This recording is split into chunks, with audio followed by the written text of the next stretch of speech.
Greetings and salutations, everyone. My name is Andrew Kirchhoff, and welcome to my YouTube channel. Today, we're going to be conducting a couple mock drafts on various websites in order to give you guys a better idea of how to construct your rosters as we approach the 2019 fantasy football season. I know many of you guys are drafting this weekend, so I thought I'd take the time to go over a couple mock drafts. Now, before we begin today's video, I want to remind all of you who haven't clicked that subscribe button, join the community, because throughout the entirety of the 2019 fantasy football season, content will be coming out on the channel on the daily.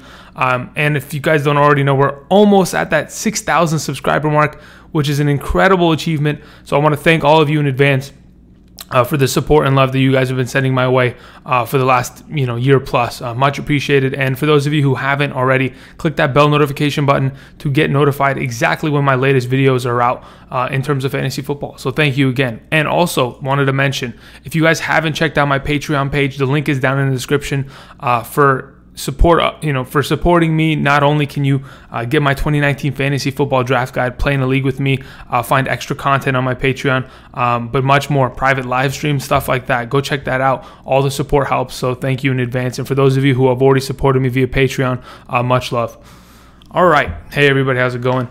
Okay, so before we begin on these mock drafts, I just kind of wanted to give you guys a baseline. I know many of you ask me very often, hey, Andrew, I'm sitting at this position. What exactly should I do with my first pick? So that's where I kind of wanted to go through. I want to go through as many mock drafts as I can in order to kind of give you guys a spectrum of ideas on what exactly you should be taking in terms of roster construction depending on that first pick. So we'll try to get into a draft where it has a little bit more difficult selection. I know many people have a difficult time with the number 5 pick and the number 9 pick right now. Now, I personally think there isn't a spot in the draft which is the worst spot, and I don't think there's a best spot either. I think depending on how your board goes, depending on the league mates you play with, every draft is going to be different. Nothing is ever identical. So being able to just adapt and move on and continue to roll with the punches, it's always great. So really quickly, now that we're here, what Andrew's going to do is we're going to go here. We've got a half PPR draft starting soon. I'm going to go to the 5 spot because I know a lot of people. Let's go with AK. Here we go. I know a lot of people. 1 minute. Okay, good. It says draft starts in 59 minutes. I almost panicked for a second there. Really quickly, a lot of people at the number 5 spot recently, especially in the comment sections, question-wise, have asked me, Andrew, if in fact Ezekiel Elliott hasn't signed and my draft has come by, what is your thoughts on taking any of the other potential prospects around the landscape? And truly, the thought that comes to mind as of right now is, if you're not going to commit to Ezekiel Elliott because of the off-the-field contract negotiations that are continuing and the worrying prospect that he might not play in 2019, the only other viable options outside of Zeke would be David Johnson, Todd Gurley, and then Le'Veon Bell. And then, to be honest, I don't even like Le'Veon Bell too much, just because I don't really trust that roster for the Jets. But those are the names that come to mind as of right now for coming off the board at that point. So let's go ahead and let's see where exactly this draft goes. Now, I mean, typically what's going to happen is the top 3 picks are going to come off the board very easily. This draft is filled with everybody. I don't think there's a single bot in this draft. So this should go pretty fluidly. What I'm thinking as of right now is I don't mind taking David Johnson at the number 5 spot. I know many of you, especially when I posted my tier list video yesterday, you guys were bagging on David Johnson. Listen, we have to take into account just how bad that offense for the Cardinals was. The Cardinals were terrible last season because of the rookie quarterback, because of the offensive scheme, because of the offensive line. Now, they've addressed all of that this offseason. They brought in Cliff Kingsbury, who's going to bring in a brand new offense, college-style offense, that is going to accommodate the, what's the word I'm looking for? Goodness gracious. The strengths. Wow, that took a while. The strengths of Kyler Murray, right? Besides getting rid of the bad quarterback from Josh Rosen last year. I mean, listen, he was thrown into the fire. But, okay, here we go. Let's get to here really quickly. We're at the number 5 spot. I'm taking David Johnson. I don't mind it. Now, let me explain this again, okay? They addressed all the filling points that they needed to. The offensive coordinator is going to come in with a different scheme. they've changed the quarterback into a guy that, in my opinion, is going to be more successful than Josh Rosen was last year. Because, by God, Josh Rosen was terrible because of the offensive line and because the lack of skill from him personally. Now, I don't think he's a terrible quarterback, but I think thrown into the fire last season wasn't the best idea for his future. Now, on top of that, they've also improved offensive linemen, brought in a right tackle from the Steelers, brought in J.R. Sweezy to play the guard position. I understand Humphreys as a left tackle is not great. That's going to have to improve. But when you have Kyler Murray that has some legs, this offense is not going to stutter or really struggle as much as it did last year. So when we look at David Johnson's potential, think about it. The Arizona Cardinals last year, they were outscored by so many damn points last year. Their negative game scripts caused them to have to throw the ball so consistently. Now, when you're throwing the ball at a high rate with Josh Rosen as your quarterback, and he's not really targeting David Johnson out of the backfield, that's not going to help anybody fantasy-wise. So I understand that many of you may be thinking David Johnson's going to be a bust. We wasted our 4th overall pick on him last year. Sure, you may have wasted your 4th overall pick on him last year, but going into 2019, just imagine, the guy was the number 9 overall running back in half PPR within one of the worst offensive lines, or behind one of the worst offensive lines and one of the worst offenses in the National Football League. This guy was still a top 10 running back in fantasy. I think now that everything, literally everything around him has improved, whether that's the receiver position with rookies that they've brought in, I think they're going to sign Michael Crabtree within the next couple of days. They've brought in, the offensive lineman to at least improve this help. They were awful running the ball last year. I think they were last in almost every rushing statistic, yet he was still a top 10 running back in fantasy. So all it really takes is a couple good players here and there, a better offensive scheme, Kyler Murray to have the threat of rushing the ball. It's going to open up a lot for David Johnson. That's why I wonder why so many people struggle with drafting him. Now, finally, I got that out of my system because it took me forever just to say that. Literally, I fumbled over myself here. All right, let's look at how this draft has turned out and what I'm probably going to go with next. Here we go. All right, so let me go ahead and hide all the drafted players. Okay, let's see here. As of right now, running backs, wide receivers, no one has taken Kelsey off the board. No one has taken Todd Gurley. If Todd Gurley comes back to me, I'm taking him. And I have no problem with that, without a doubt in my mind. Now, the chances of him coming back to me are probably not likely. So in that case, I should probably look at the wide receiver position, because if a Tyreek Hill or a Juju Smith-Schuster want to come back to me, I'm absolutely willing to take either of those two. I'm really happy with the production that they're potentially going to put up this year. There goes Todd Gurley off the board in the 2nd round, 4th pick. I wonder if any of these guys are actually going to double up on wide receivers. If, in fact, I wanted to technically go with a running back, he would go double running back. I don't think it's as great of an option, considering I can wait and get a third round running back in the similar value range, in my opinion. Looking at what's available, I understand Kerryon Johnson is a tier above the remaining guys that are on the board. And I like Aaron Jones a lot. I know if many of you, the pick is up for me. And all of the wide receivers that I wanted in the 2nd round are gone. Now, unfortunately, because of this fact and that Travis Kelce is gone, I sit here at the position trying to figure out what exactly I need to take. And looking at what's available, I'm not willing to go with Mike Evans or Antonio Brown with the 2nd round pick. I would rather take the upside of a Kerryon Johnson this year, which is exactly what I'm going to do in my 2nd round here. If Kelce was available, I probably would have went. If either of those 3 guys, to be honest, either of the last 4 picks had fallen to me, would have taken them. But this is fine. This is the entire point of this draft. We have to adapt, guys. We can't just sit here, pinpoint on one player, and if they disappear off the board, completely struggle to find. That's absolutely not what we're trying to do. We're trying to adapt throughout our drafts and be able to construct as good of a roster as we possibly can. Now that I've taken double running backs, there is always a chance that I can address the running back position for a 3rd time in the next round with a potential running back like Aaron Jones or Devontae Freeman coming forth. Damian Williams, I think comparatively to these other 2 guys, Devontae Freeman, Aaron Jones, he probably has more of a risk of losing his job comparatively. So that's why I kind of hesitate on drafting him at the current moment in time. Interestingly enough, a couple good players coming off the board here, a lot of wide receivers being addressed. Back to me in the next pick, Leonard Fournette, Chris Carson coming off the board before these other receiving backs, which is quite questionable. But hey, no problem. This is the whole point, right? Every draft is different. And being able to address the needed at positions. Let's see here.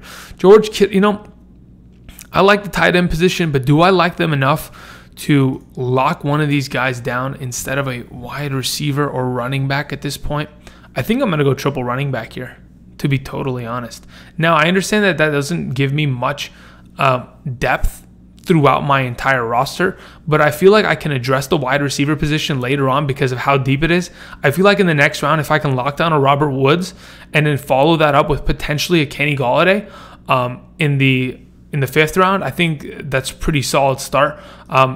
Sure, I could go with the tight end position here, but I'm not too worried about that. I'd rather, at this point, let's lock down a triple RB backfield.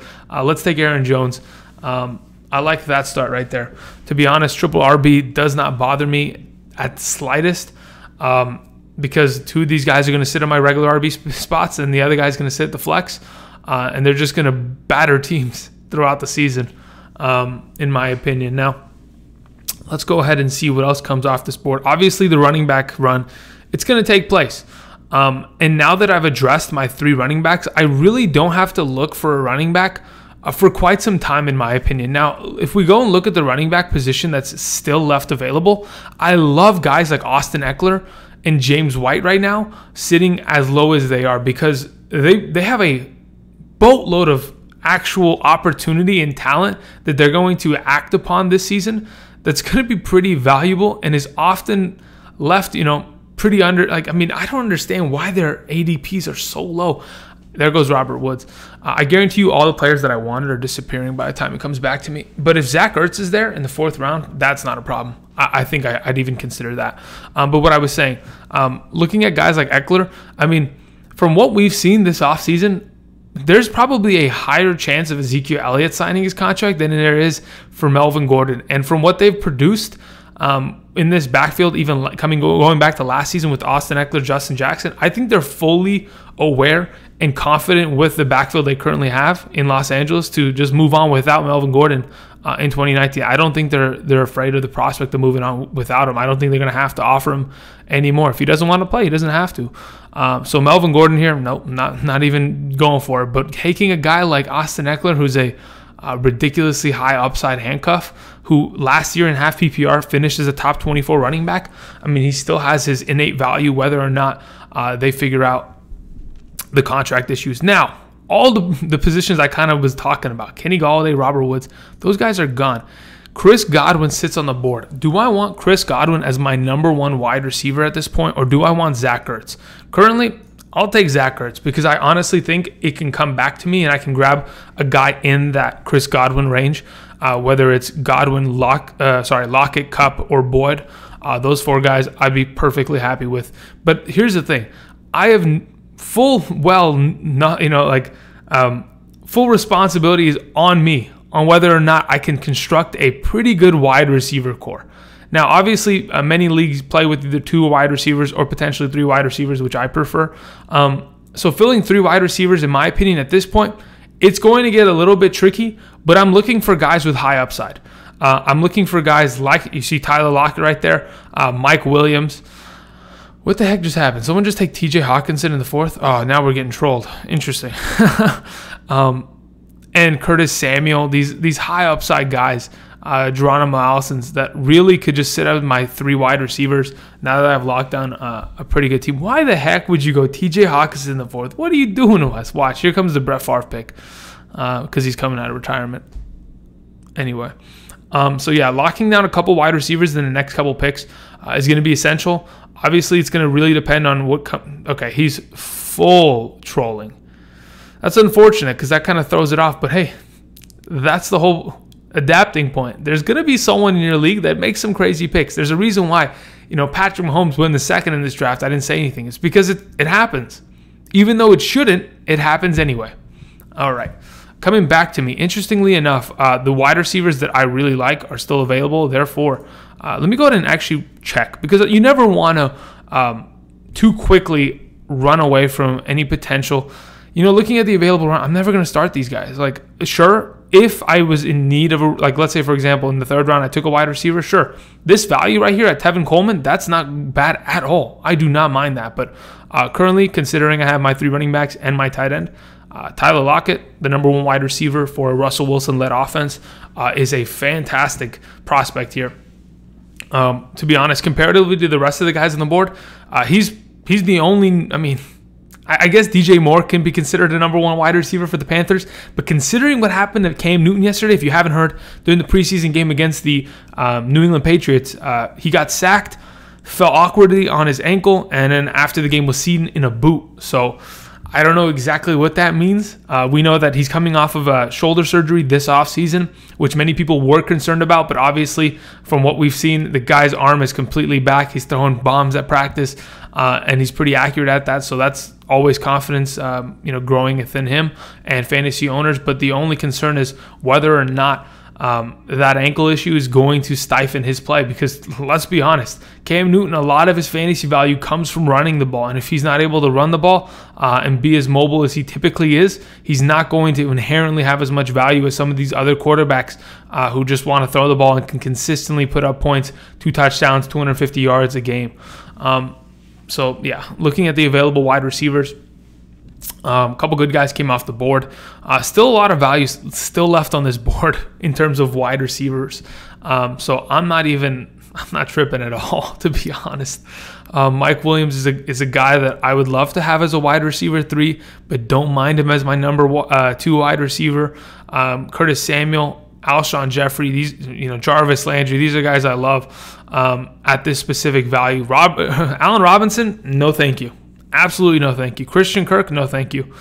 I'll pass on you guys this year. I'm not really feeling that as a great landing point for a number 2 potential wide receiver. Interesting enough. Okay, so some running backs came off the board. Let me see what's available here at the running back position.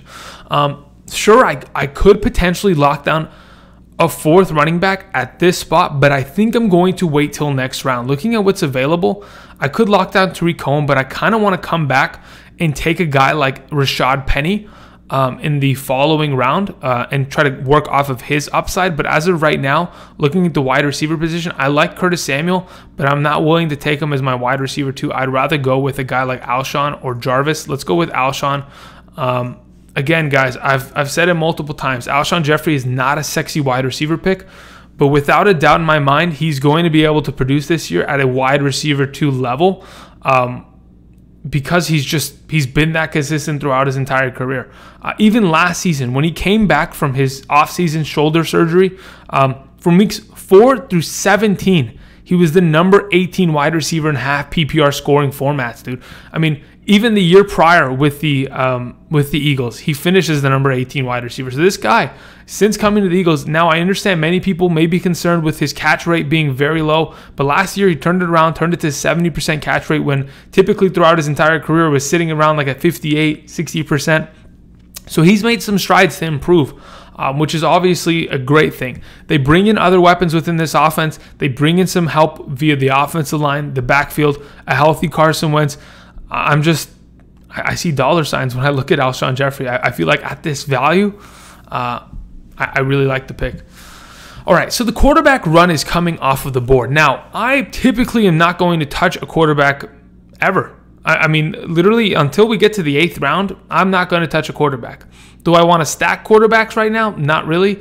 As in stack them with, grab Russell Wilson with Tyler Lockett. Don't really like that stack. I kind of just want to wait for a guy that has a lot of value, similar to Jared Goff sitting all the way on the bottom here, that is just going to have a pretty good solid floor of production. Okay, it is my pick. Allen Robinson has come off the board. Look at the available running backs. Rashad Penny's on the board. Curtis Samuel, man, this is a tricky play. Do I lock down my wide receiver 3?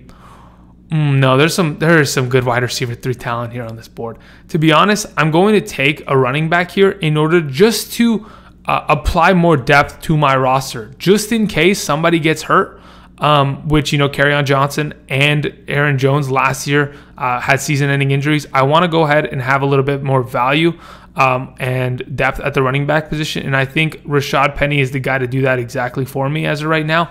Now, I understand the idea of taking Latavius Murray. Sure, 10 to 12 touches a game for the New Orleans Saints offense, whether that's on the ground or through the air. That is a pretty good market share of that backfield, considering what Mark Ingram was able to produce last year, 11 points a game for that team in his 12 weeks. So that's always good. Darius Geis has the upside of being the number one running back of this Washington Redskins backfield. But the thing, that's interestingly enough, Darius Geis did play yesterday in the preseason. He looked good. I mean, obviously, this is the first time we've seen him since he tore his ACL last season. I think last season, did they play against the New England Patriots and he got hurt? Man, the New England Patriots hurt everyone during the offseason. I mean, Jesus, they hurt Cam. Last season was Darius Geis. Like, what are we doing? But anyway, I like Rashad Penny's potential value this year because of Mike Davis missing out of this backfield. That's 150 touches going Rashad Penny's way, because I guarantee you they're not going towards Chris Carson. Chris Carson's body is not going to be able to sustain that. Even dating back to college, Chris Carson has dealt with a lot of injuries. In the NFL, he's missed significant time.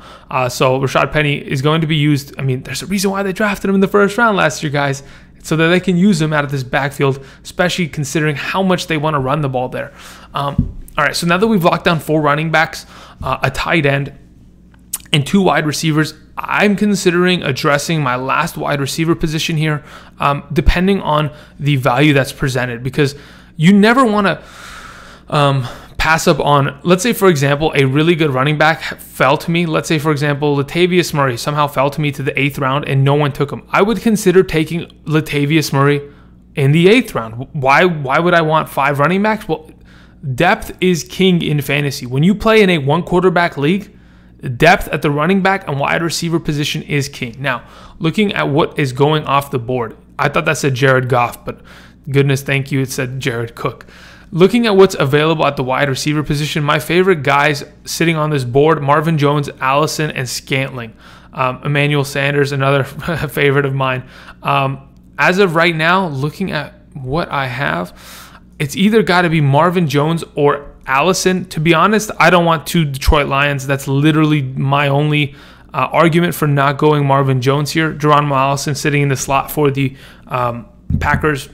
I have no problem with that. Absolutely not. Lock down my starting lineup. There it is. My starting lineup, obviously minus my quarterback, is set. Now, if we look around the draft board, who else hasn't drafted a quarterback? 1, 2 other teams.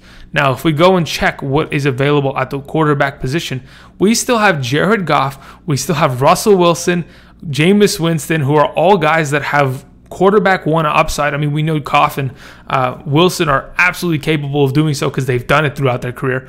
But on top of it, there's a lot of value to be had, and I can wait. I don't have to take, because I'm happy with either of those 3 guys falling to me in the future rounds. Now, looking at what else is available in our draft. At the running back position, it's beginning to get a little bit dry. Looking at what's available at the wide receiver position, am I willing to take a little bit extra value here? I'm a fan of Larry Fitzgerald, to be honest, and I don't mind it. I think Larry Fitzgerald is extremely undervalued by many in the industry, and that's completely fine. They can clown a legend. That's perfectly fine. I understand. He's on his last legs. That's a given. He's been playing in this National Football League for 16 years. So obviously he's getting towards the end of his career. But I still think he's got a lot left in the tank. And, the last 4 years, if that hasn't proven that he's still got a lot left, and especially with what he had to deal with Josh Rosen last season, he should be just fine going into 2019. Let's see here. Now, we've locked down 4 running backs, 4 wide receivers. Jared Goff came off the board, which was a quarterback that I was interested in taking. But to be honest, at the available stuff that's still sitting here in a 4-point per passing touchdown league, I don't mind really waiting on guys. I can pair up Lamar Jackson and Phillip Rivers and be satisfied without a doubt in my mind, because Lamar Jackson, he has the upside of having a good 25-point game, while Phillip Rivers is going to produce that 18 every week. Now, depending on matchups, I can accordingly play and figure it out, and I'm not going to be upset about that at all. because all I want to do is continue to rack up value at the wide receiver and running back positions. Now, let's go ahead. Let's see what's available sitting here as of right now. Justin Jackson, another one of these. Okay, I mean, how is Peyton Barber below Ronald Jones? What are the... Oh, my goodness. LaShawn McCoy, another starting running back sitting all the way down here. Wide receiver-wise, no problem. So what am I taking? At this 10th round spot, I absolutely do not mind taking Peyton Barber. And I'll tell you why. He's the starting running back of the Tampa Bay Buccaneers. I don't care what anybody says. Until I see Ronald Jones run a 75-yard run out of the backfield into the end zone in the next couple weeks, I don't think he's winning that job. I think Peyton Barber's pretty much got it on lock. Okay, so really, the auto pick took my quarterbacks. All right, in order to avoid, that's unfortunate. Really, I was literally going to take Lamar Jackson, and the auto pick first pick, the guy that left and was trolling, takes the Lamar Jackson. That's extremely unfortunate, but hey, it happens. So be it. I'm waiting on quarterback. We're moving on. I'm going to continue to rack up depth here. No, I don't need a kicker. The kicker. I don't need a tight end. Looking at what else is available at the wide receiver position. Dante Moncrief. You know what? Let's just take a quarterback, because I honestly think that there might be a run at the quarterback position. If in fact it starts to troll and it's everybody's auto picking, I'm leaving this draft. And we'll just run. That's the first 11 rounds, or I'll do one more pick, and we'll move on, and we'll go to another draft, just to kind of give you guys some perspective on it. That's unfortunate, but hey, it is what it is. Looking at what we have roster-wise, 5 running backs, 4 wide receivers, 1 tight end, 1 quarterback. That's exactly how you pretty much want to end by the 11th round. I think that is a very good balanced roster.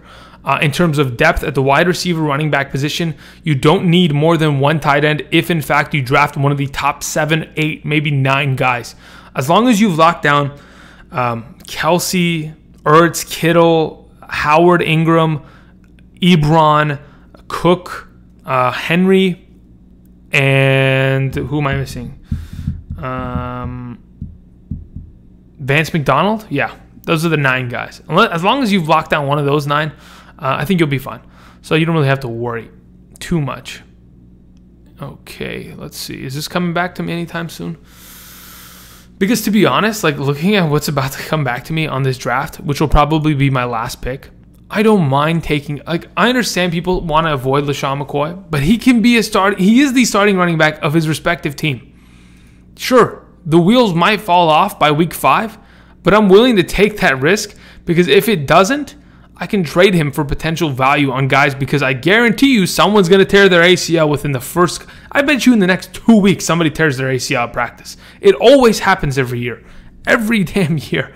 So just being able to rack up some depth, maybe trade within your league, depending on what's available on that waiver wire. People might want to come and knock on your door and acquire some running back talent, which is always a great thing for you. Let's see here. Looking at what's available...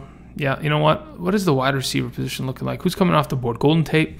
Man, that's too early. In the 12th round, a guy that's going to miss the first 4 weeks? Absolutely not. Not interested. DK Metcalf, hopefully his surgery goes successfully for many of us who have stock in him. And there goes all the running backs I wanted via auto draft. In that case, Andrew's closing that. The auto draft is screwing Andrew. So we're moving on. We're going to do another draft here, shall we? I rage quit that one.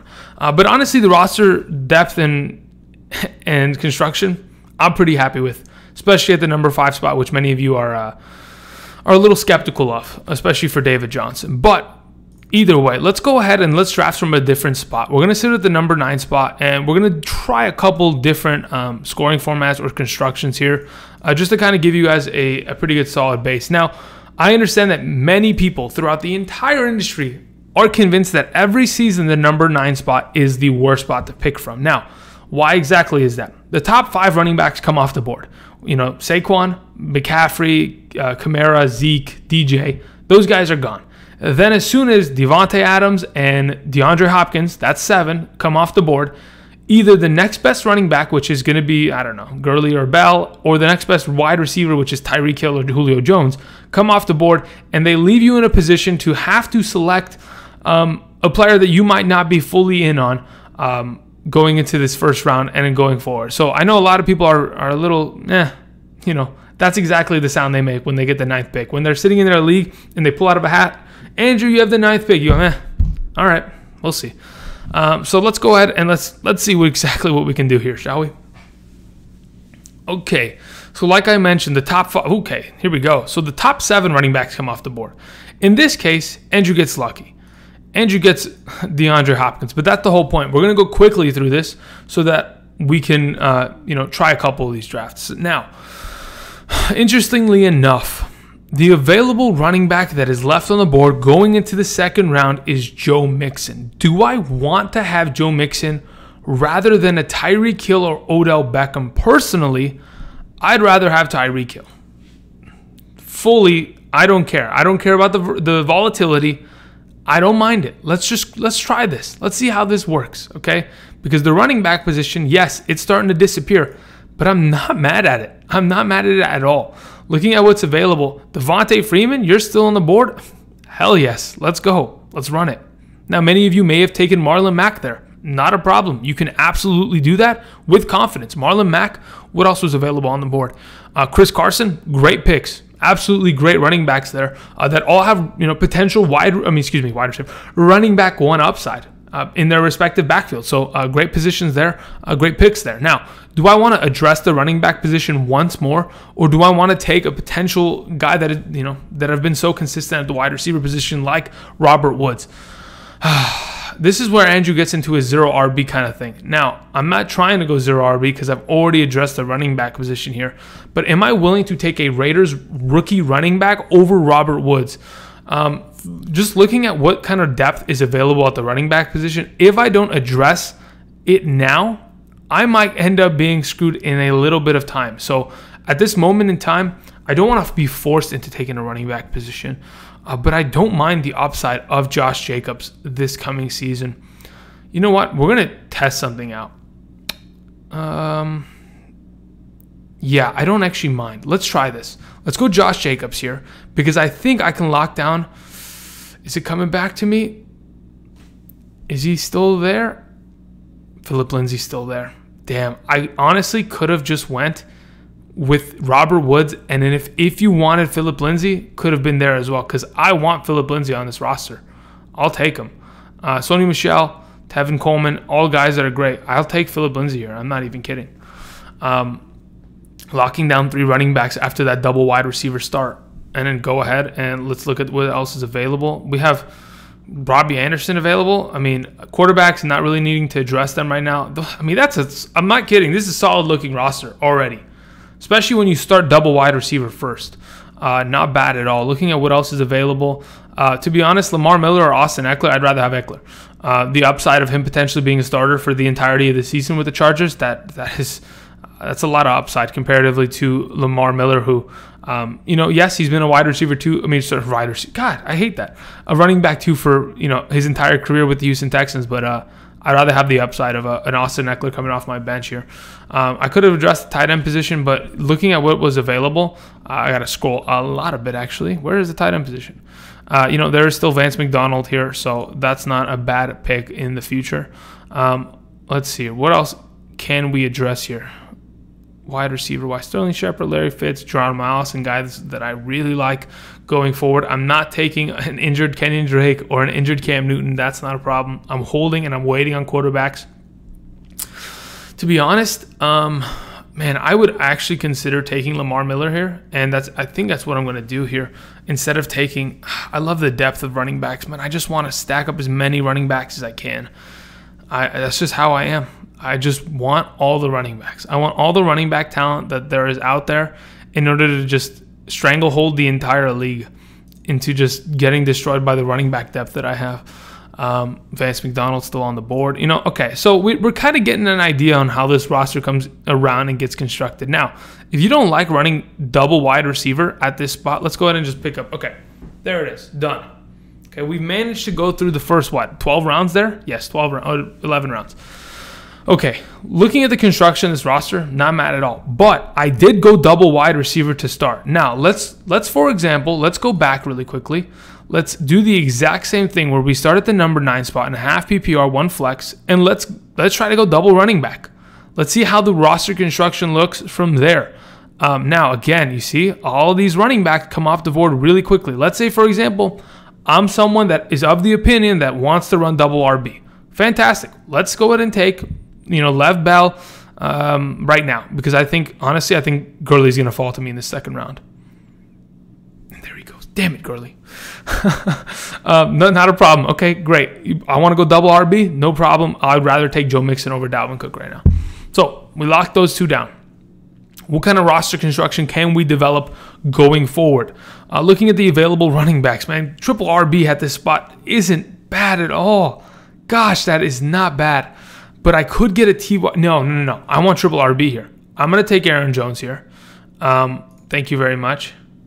And then I'm going to lock down a wide receiver right now, which is T.Y. Look, T.Y. Hilton stays on the board, guys, because of Andrew Luck's injury. And really, the uncertainty of that injury is going to be a very talkative point going forward in the next couple weeks, to be honest. I think if, in fact, Andrew Luck isn't getting well anytime soon, I know Jacoby Brissett is not going to play this week in preseason. That's concerning. I don't know if that's due to an injury or just them resting him because he's going to actually be starting in week 1, but I'm a little concerned. So for right now, let's just go with Robert Woods in terms of this draft as of right now. Moving on, I have triple RB, obviously. What else do I need to address? We're going wide receivers here. I got to show more wide receivers on my list. Okay, Jarvis Landry, that's not bad, to be honest. Sammy Watt, you know what? The wide receiver position actually is a lot drier than it was in that last draft at the number 5 spot, interestingly enough. Where's Alshon Jeffrey? Oof, wow, they have him really high in this league. Not a big deal. I'll take Jarvis Landry. No problem with me. Lock that down. The tight end position. Evan Ingram's on the board. No problemo for me. Moving on. Come on. Here we go. Okay, looking at what's available. All these running backs, don't mind them. Rashad Penny's probably the guy I want to go for. Locking down the number 3 wide receiver at this point in the name of Marvin Jones. Do not mind it. Lock it down. Moving on. Build. Tariq Cohen, Rashad Penny. Give me the penny. Tariq Cohen's probably going to get his work a little bit, cut this year. Matt Nagy was saying something of the sort where, yeah, we gave him too many touches last year. We'll see how that goes. Okay. So we kind of have an idea on how this roster has been constructed, shall we? One more pick here, shall we? Let's go ahead and open this up. Looking at the available wide receivers, let's just grab Deshaun Jackson. Maybe we stack that combo. All right, regardless. Triple RB from the number 9 spot. Not bad. Again, you have 2 of the top 12 running backs. Maybe consider 3 of the top 15 running backs. Obviously your wide receiver position is going to lack, but I think the other way of going double wide receiver early might be more favorable, considering the kind of depth I was able to get at the running back position, even when I started double wide receiver. So, in that way, not bad.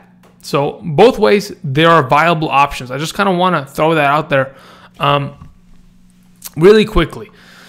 I know that some of you do play in like 14 league drafts. So really quickly, let's go ahead. Let's do like a 14-team league. I just want to see how this works. If you have like the first pick in a 14-team league, I wonder how dry it gets. Now, this is just like a random, I just want to try this, right? Let's say I start the draft with Saquon. Let's see how dry it ends up when it comes back to me and exactly what I have to do. Because in these deeper leagues, when the draft is going away from you for, 13 that way and 13 or 14 back, I don't know. Do the math. 28 picks disappear from you. It's going to be pretty tricky. 26 picks, because you just have to take the guys you want. The next 2 rounds, the next top 28, 26 players, they're gone. So you need to take the player that you want and you are confident in, for the rest of the season. So looking at what's available in this draft, the wide receiver position, it's probably going to disappear by the time it comes back to me. But so are the running backs. Sure, I could settle on one of these guys, but I want one of these guys as my flex. So what if we just take Aaron Jones here? Man, I'm all in on the Aaron Jones today.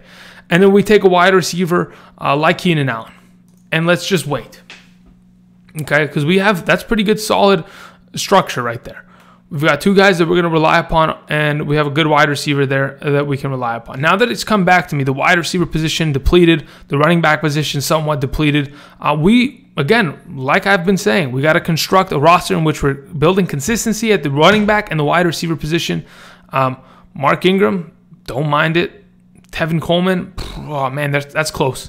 That's close in my eyes. Let's go with Mark Ingram for now. Let's see how that works out. And then we'll just lock down an Alshon Jeffrey. We're just building roster construction, giving you guys an idea on players and where they go in these kind of leagues. Looking at what else is available. I mean, I'm telling you, Rashad Penny just happens to every time in this kind of a format fall to me. But anyway, that's the whole point. I don't know. It really depends. Man, drafts are interesting.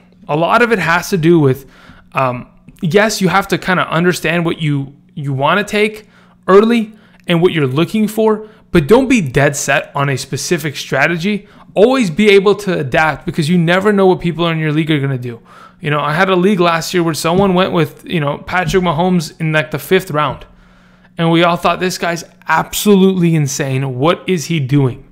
And then he ended up, he went 2nd place in our league. Okay, sure. He got to the end on the back of Patrick Mahomes, but still, I mean, I'm telling you, just be able to adapt, be able to flow, and just not panic, and all should be fine. Anyway, I want to thank everybody for watching. If you haven't already, click that like button, click the subscribe button for more content, and until next time, I want to thank everybody for watching, and I'll see you guys. Peace, and good luck on your drafts this weekend, everybody. See ya.